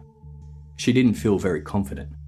She felt she didn't have a strong team of players on the Northern Territory Police Force, and Peter and Joanne's family in the UK had lost confidence in their ability. So she built a small, strong task force of officers she believed would help her solve the case. When she took over the task force, the roadblocks had long been lifted and the trail was well and truly cold. So the investigators faced the difficult job determining movements and appearances of potential suspects from months earlier. The timing of the Barrow Creek attack, at night in the middle of a weekend, worked against relying on employment records. Instead, inquiries would turn on the recollections of potential suspects and their acquaintances, as well as circumstantial evidence derived from documents such as receipts and video footage. The first step was to compile a list of persons and vehicles of interest, re-interview as many people as they could, and re-examine the scene. The task force had a lot of potential suspects that fit Joanne's description of her attacker. A British documentary later quoted the view of local police that the published photo fit looked like a third of the population of the Northern Territory. A local newspaper said, quote, "There is no shortage of white four-wheel drive utilities on top-end roads. It's the vehicle of choice of both the bushie and the office worker who enjoys a weekend fish." Colleen Gwynn said the case got very real for her when she got dropped off alone at the scene of the crime and walked into the scrub to where Joanne was hiding alone. She got her colleagues to drive away. She could hear her own heartbeat and said that she had never been so terrified or vulnerable in all her life. She wanted to cry, even though she could use her phone at any time to call someone to come and get her. The task force analysed government and commercial records to identify approximately 17,000 people in transit in the Northern Territory in the weeks surrounding the attack. However, this methodology would not have detected people who were avoiding or simply not using public and private services.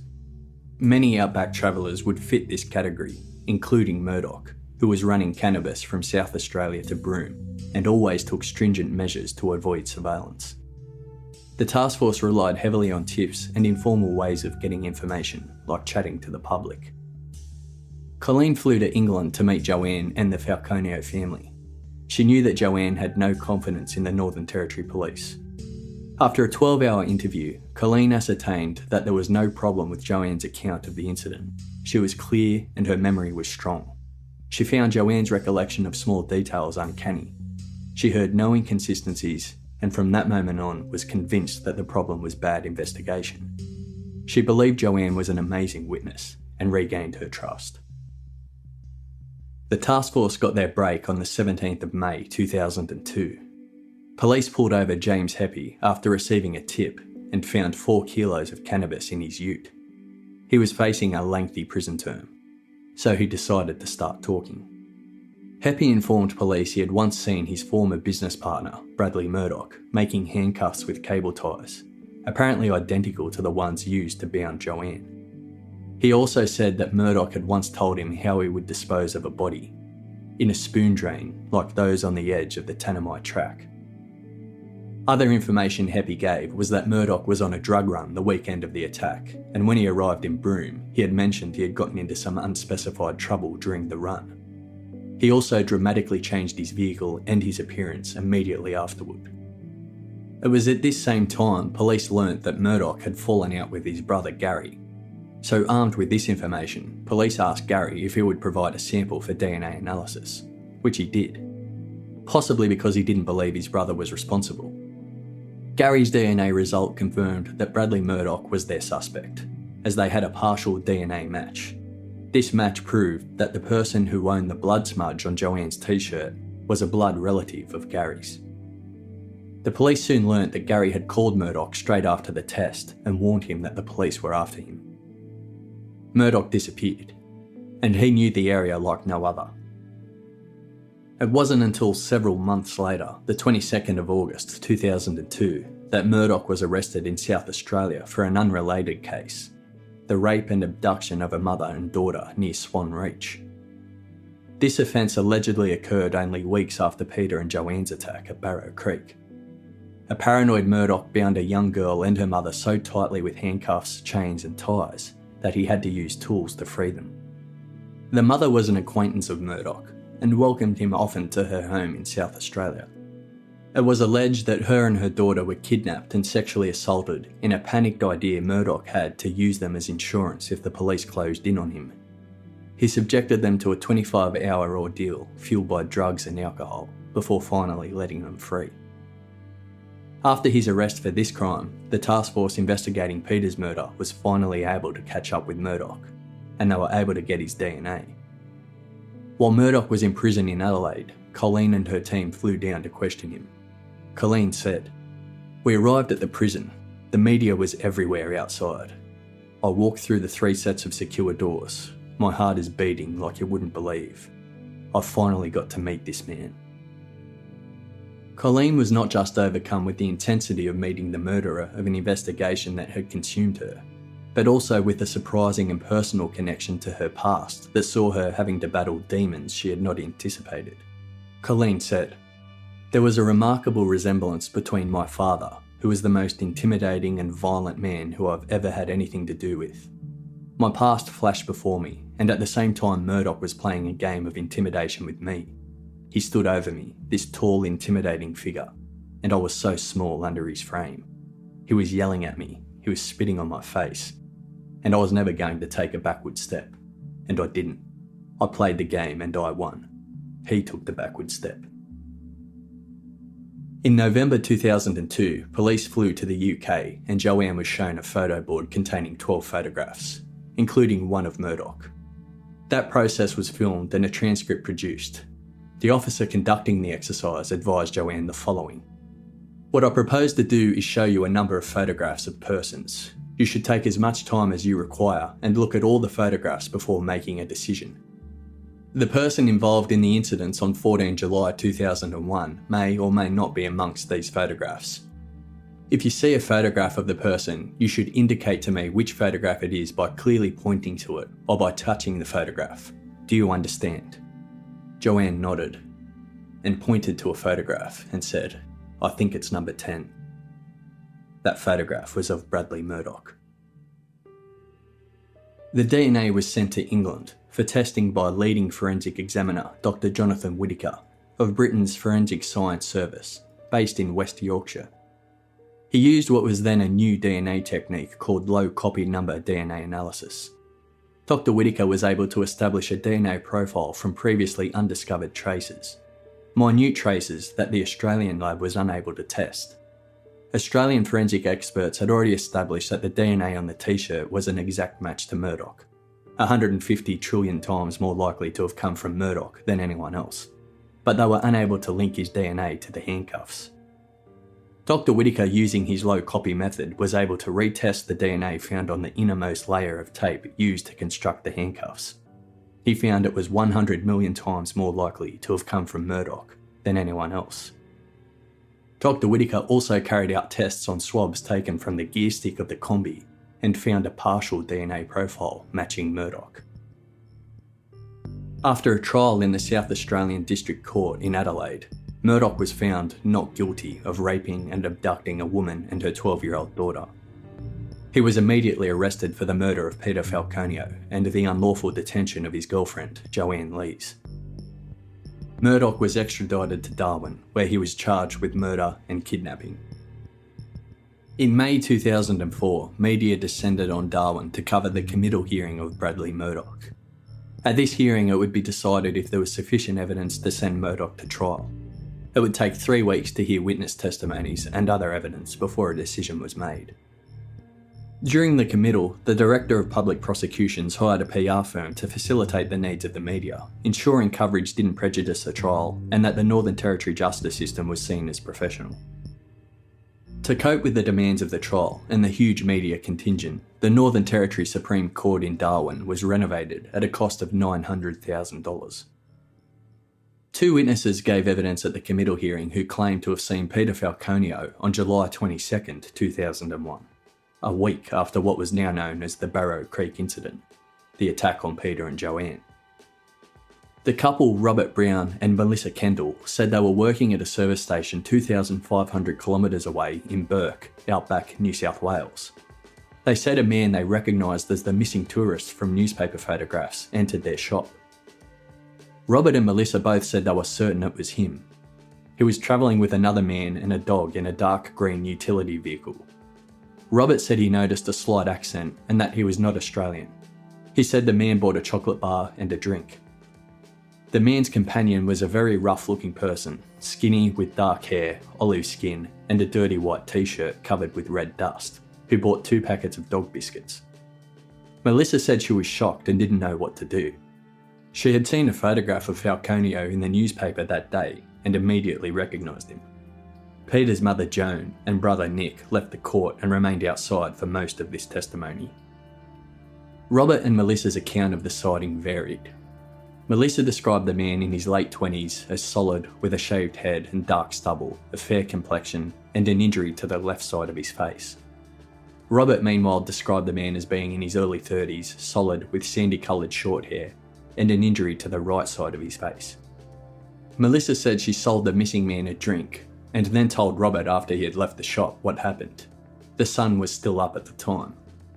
Robert, meanwhile, said the man was still in the shop when Melissa came and got him, and he sold him a Coke and a Mars bar, and that it was getting dark when he left. Melissa stated she didn't notice if he spoke with an accent, whereas Robert recognised he had an accent, but he couldn't place it. Melissa was adamant it was Falconio she saw that day. She said the people were acting very strangely, and she was unsure what she should do. The people he was with, a man and a woman, were in an open back truck, which they parked out of sight of the office part of the petrol station. They had to stretch the fuel hose right out to make it reach. It was as if they didn't want to be seen. She stated that Robert and her both went out very carefully to look at them. The other man, who was with the guy who looked like Peter, matched the photo fit pictures the police had put out. She said when they drove off, they didn't drive out onto the main road. They went up a back lane, which led off in the direction of Brisbane. The policeman who took their statement apparently mocked them and made a comment about Elvis. Although labelled as a red herring, this sighting fits in with rumours that had started circulating at the time. Conspiracy theories that Peter Falconio had faked his own death because he had money troubles at home. A story that was spurred on by the tax agent in Alice Springs telling him he owed money for tax in Australia. So he faked his own death, but never expected his story to make international headlines. Joanne and Peter's family have made repeated pleas for the rumours to stop.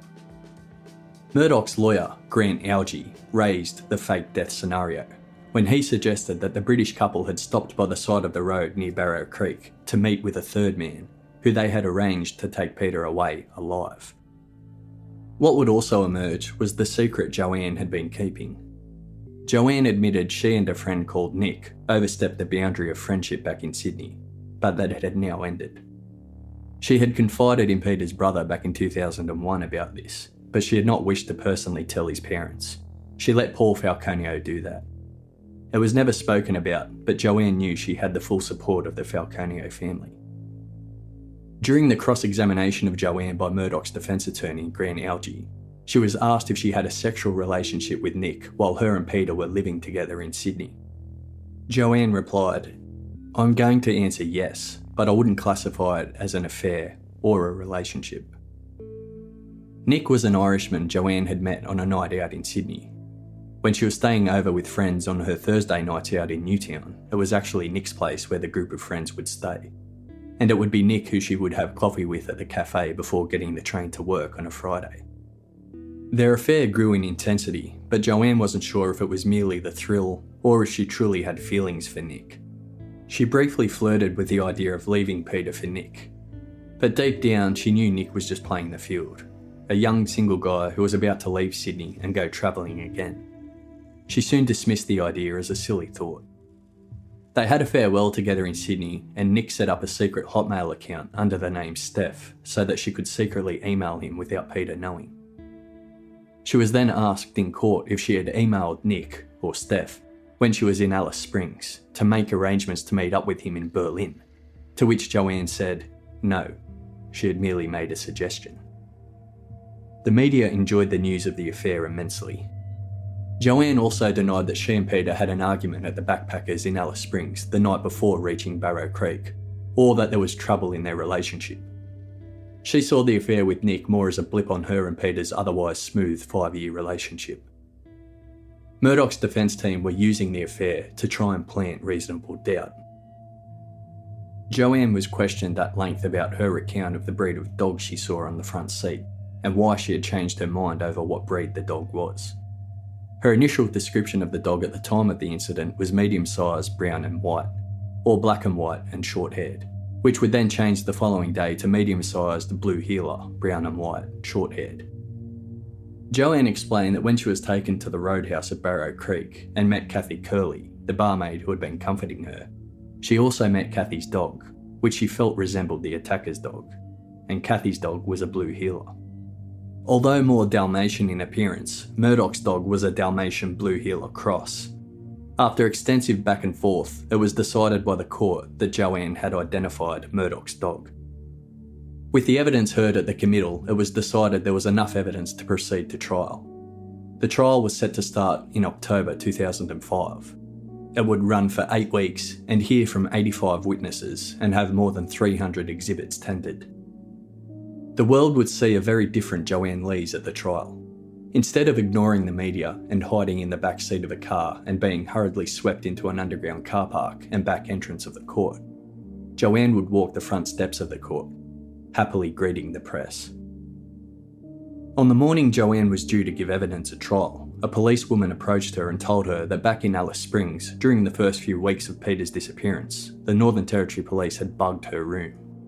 The officer's justification for the bugging was in case her attacker tried to contact her. Joanne was livid. She paced up and down the room, swearing and crying.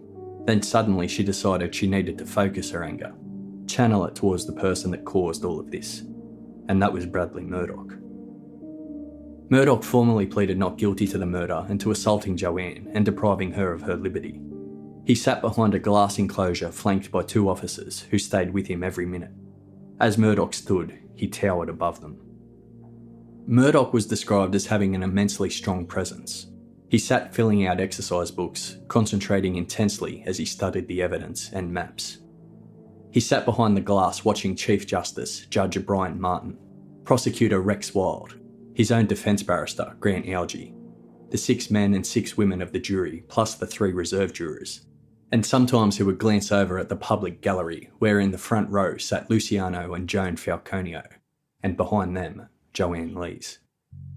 On day 1, Murdoch shook his head as Joanne walked to the witness box. The prosecution presented the video footage that was captured at the Alice Springs truck stop in the early hours of July 15, 2001, just hours after the murder of Peter Falconio. The defence argued that this footage could have been of anyone. The judge ordered the jury to dismiss defence arguments and to accept the prosecution's statement that the man in the video was in fact Murdoch, but stressed that this alone was not enough to convict Murdoch of the murder. They presented that Murdoch boasted to friends about how he would be able to easily make handcuffs from cable ties and actually explained to people how someone would be able to attack Joanne, kill her, and get away with it. They also highlighted Murdoch was an admitted drug courier who always had a gun on him. Several eyewitnesses, including a mechanic, stated that Murdoch had major modifications made to his car in August 2001, just weeks after the attack.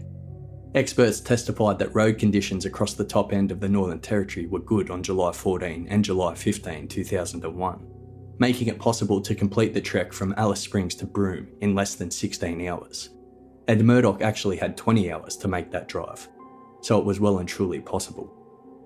Narcotics experts testified that people who are regular users of amphetamines are capable of driving up to 36 hours with high levels of concentration. It also came out that prior to Murdoch's arrest, police were tipped off by 4 different people that he was the killer. British forensic scientist Dr. Jonathan Whittaker took the witness stand to talk about the tests he had carried out in his lab after receiving items of DNA. He confirmed the positive match for Bradley Murdoch to the bloodstain on Joanne's t-shirt, as well as the match to the blood found on the gear stick of the combi. He stated he did tests on the layers of the black tape that made up the cable ties, in particular the inner layers of the tape. And on one particular swab that he tested, he found a partial DNA profile. Although not a complete match, he was able to calculate the probability that that particular DNA was 100 million times more likely to be Bradley Murdoch's than any other person in the population. Dr. Whittaker was an expert in low copy number testing, or LCN. When you have very, very low amounts of DNA to test, he is able to extract what is there. It was a different type of test to the ones already carried out in Darwin, and in fact it's only been in use since 1999 in the UK. Dr. Whittaker is one of the scientists that perfected this technique. The high sensitivity of the tests put the result into question because of the probability of cross-contamination of other DNA. Grant Algie, Murdoch's defence lawyer, raised a lot of questions about the potential for cross-contamination between the cable ties in particular and other possessions that belonged to Murdoch, stating that the cable ties had been stored in the same freezer as a known profile of DNA from Murdoch. Thus, the sample was contaminated. The defence had a slew of arguments.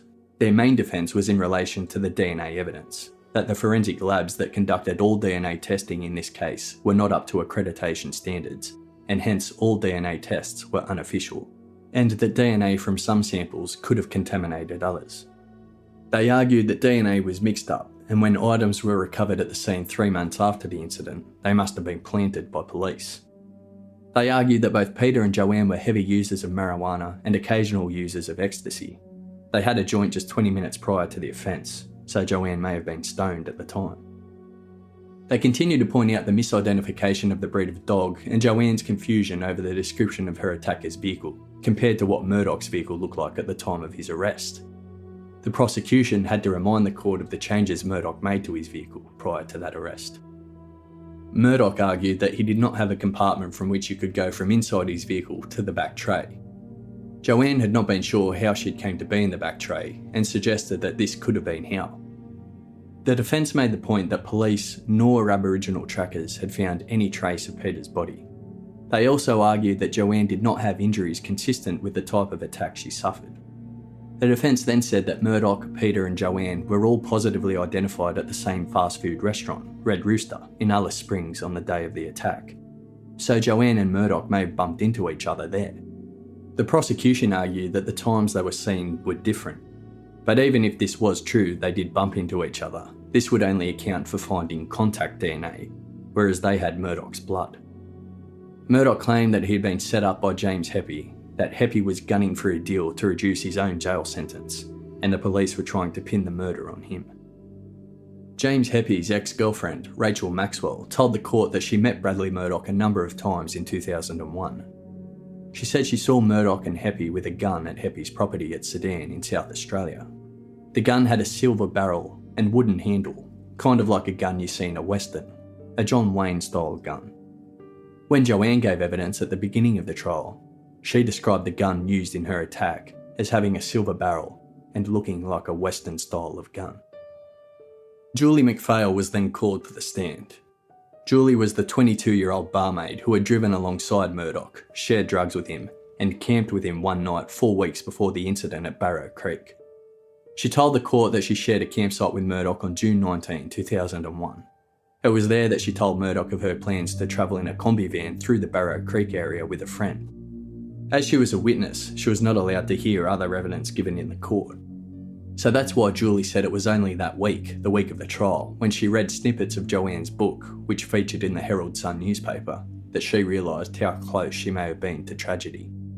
She stated that even the way Murdoch drove beside Joanne and Peter's combi was eerily similar to her own experience.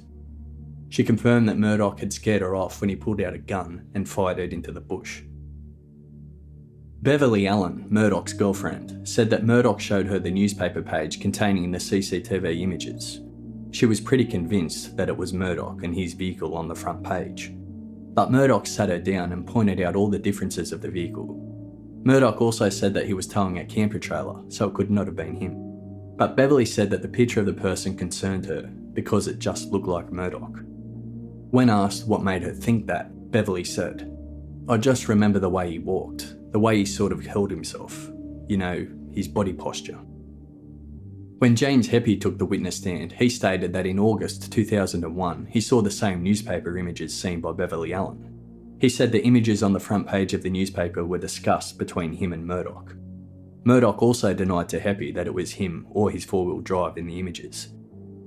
In court, Heppy was shown the same images. Asked if he recognised the man in the picture, Heppy responded that it was Murdoch. Asked how he recognised him, Heppy said he knew by the stance, by the look, and by the moustache.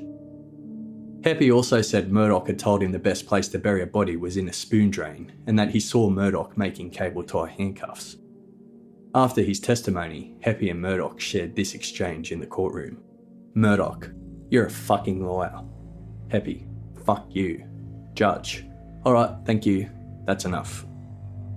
When Murdoch took the stand, he was relentlessly cross-examined by the prosecutor, Rex Wild, who questioned Murdoch in close detail about his movements in Alice Springs on Saturday the 14th of July 2001. Murdoch admitted he was in Alice Springs that day, but that he left around 3:30 and was hundreds of kilometres away when the attack occurred. Rex Wild challenged Murdoch about the timing of his trip on the Tanami track, suggesting it could have been much quicker than he claimed. Murdoch testified that he took 24 hours to travel the 1,100 kilometres, 683 miles, from Alice Springs to Halls Creek, saying he'd let the tyres down because of the rough track and had to stop twice for repairs. After further questioning, Murdoch raised his voice at the prosecutor. "You're pinpointing me on a hell of a lot of things here that was a long, long time ago."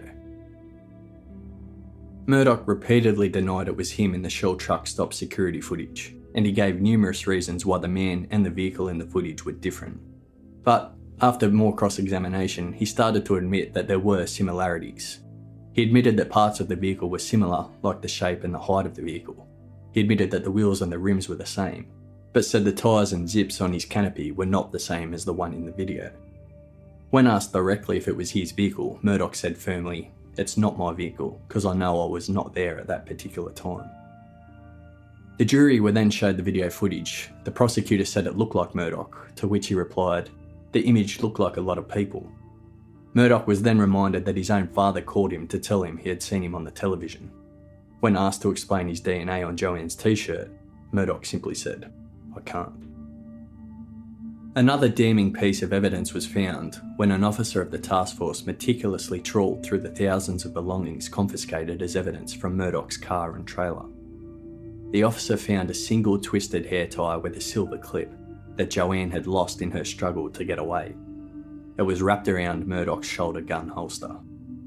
When presented with this small elastic at trial, Murdoch recoiled and wouldn't touch it. During their closing argument, the prosecution said that Murdoch saw Joanne and Peter while in Alice Springs and believed they were following him. So he drove behind them as they travelled along the Stewart Highway and then stopped them because he feared they may be spying on him and may contact police in relation to his drug running. After stopping them, he panicked and killed Peter, then abducted Joanne, binding her with cable ties and putting her in the back of his vehicle, after which Murdoch was trying to dispose of Peter's body. Joanne then escaped into surrounding shrubland. Murdoch searched for her with his dog and a flashlight, but gave up. Murdoch then buried Peter in a place unknown in the central Australian outback, having wrapped Peter's head with Joanne's denim jacket so as to prevent any blood getting in his vehicle. Then Murdoch panicked, and rather than driving through the bush straight to Broome, he drove all the way back to Alice Springs, where he was spotted on closed-circuit television at the truck stop, getting supplies before heading out to Broome, where he travelled non-stop at great speed, taking amphetamines to keep himself awake and alert. Murdoch then altered his physical appearance as well as his vehicle's appearance so as to avoid detection, and immediately stopped running drugs because he feared that he might be linked to the murder. The prosecution said that there was no evidence whatsoever of any police corruption or planting of evidence, and urged jurors to dismiss any suggestions as an unfounded conspiracy theory. They said that all of the evidence pointed to one obvious conclusion, that Murdoch killed Peter Falconio, and that whilst no body had been found yet, it would be eventually. It was only a matter of time. They asked the jury to ignore the evidence of the sightings of Peter after the attack, to dismiss them as not accurate, highlighting discrepancies in the stories of the various people who said they saw him alive. The DNA was a match, there was no chance that it was not Murdoch's DNA, and hence the jury must find him guilty. In their closing argument, the defence said that Peter Falconio faked his own death, and that when Peter and Joanne stopped by the side of the road near Barrow Creek, it was to meet with a third man, of description unknown, in order to take Peter away, alive. Police planted evidence with the assistance of Murdoch's former drug-running partner James Heppy, who had both motive and opportunity to frame Murdoch. They pointed to the lack of a body, the alleged sightings of Falconio in the days thereafter, the inconsistency of Joanne's testimony, and the poor police procedures in handling evidence. They suggested to the jury that from time to time, for reasons best known to themselves, people just disappear. Sometimes they are found again, sometimes they aren't.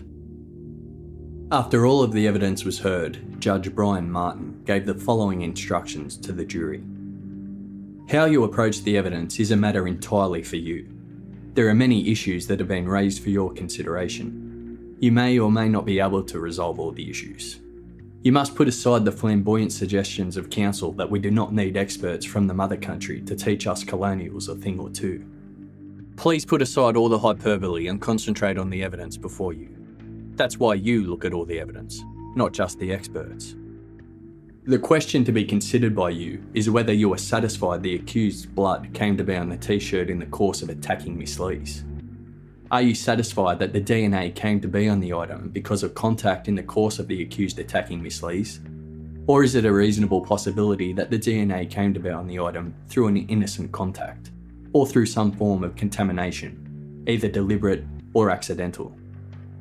If you are satisfied the Crown's submission is correct, and you are satisfied that the man who attacked Miss Lee's killed Peter Falconio, then the Crown will have proved its case of murder. You must not reason that because of those other activities, the accused is the type of person who is likely to have committed the offences charged. It provides the setting for the accused's travel and explains why he was on the road that weekend. If from a consideration of all the other evidence you are satisfied it was the accused and his vehicle at the truck stop, it will follow that you are satisfied that the accused has not been truthful with you and others. On the 13th of December 2005, over 4 years after Peter Falconio disappeared, the jury spent 8 hours deliberating before reaching their verdict. They found 47-year-old Bradley Murdoch guilty. He was sentenced to 28 years jail without the possibility of parole. Judge Brian Martin said to the jury, "I entirely agree with your verdict. There would be no temporary or permanent release of Murdoch before the expiry of his sentence, meaning Murdoch will be 74 years old when he is released. Murdoch showed no emotion when his sentence was read. Currently, the Northern Territory is one state that is considering following South Australia's lead, introducing a no body, no parole law. This law sees that any convicted murderer who has not revealed the location of their victim will never be granted parole. Bradley Murdoch is the only person in the Northern Territory who this law would apply to if passed. When the jury's verdict was read out, Joanne, who was sitting in the public gallery, leant forward and put her head in her hands. Peter's brother Paul placed his arm around her shoulder, and his parents Joan and Luciano gripped her hands in a gesture of support. Colleen Gwynn was also in the gallery. After the verdict was read, she glanced over to Joan Falconio, who mouthed the words, "Thank you." At that point, Colleen removed herself from the courtroom, unable to contain her emotions. Outside court, Joanne Lee said to the press, "I would like Bradley John Murdoch to seriously consider telling me, Joan and Luciano and Pete's brothers what he has done with Pete." On the 12th of December 2006, Murdoch appealed against his life sentence in the Supreme Court. His lawyers lodged 8 grounds of appeal. The appeal was dismissed a month later. A further appeal to the High Court of Australia was also unsuccessful. Police said Murdoch's methodology and criminal profile would be carefully scrutinised for possible links to several missing women across the state. In 2010, 28 kilometres north of the spot Peter Falconio was shot, 2 plumbers retrieved an old-fashioned Remington New Army Model 44, dated to 1858, and with all 6 chambers loaded. It bore a striking resemblance to the Western-style gun described at trial. It was found way down in a long drop dunny, or outdoor toilet, wrapped in a rag. Due to its poor condition, it couldn't be determined if it was the gun used. The location of Peter Falconio's body remains a mystery. However, in mid-August 2007, some sections of the media speculated that Murdoch may reveal the location of his body in exchange for a transfer to a prison in Western Australia, seeing that all avenues of appeal for Murdoch have now been exhausted. But Murdoch denies this speculation. He maintains his innocence and says that although he would love a transfer back closer to where his terminally ill mother lives, he cannot give information on something he knows nothing about.